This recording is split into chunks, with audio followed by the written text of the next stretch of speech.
taking a peek at the Keyfob for the Ford Escape.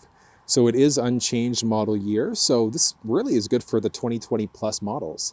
But you've got your unlock button, there's the lock button, remote start, trunk release, Horner panic alarm, and then there's also the release. Can I do it one-handed? There we go. So the release for the emergency access key.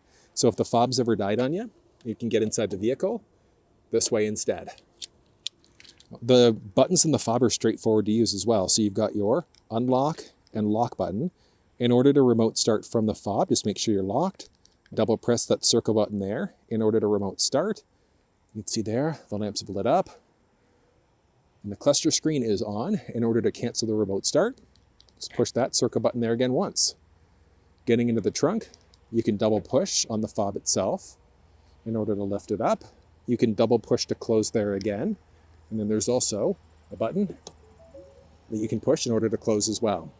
And then there's the Horner panic alarm button. Just push that in order to find your car.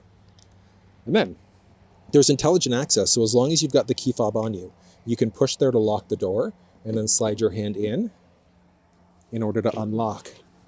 But you can also adjust the remote start settings. Oh, look at that start up. That's nice. Plug-in hybrid, premium pack.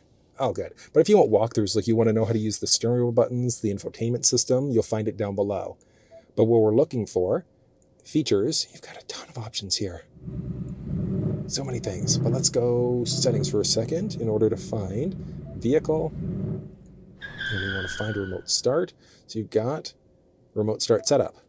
And inside of remote start setup, you can turn off remote start from the fob.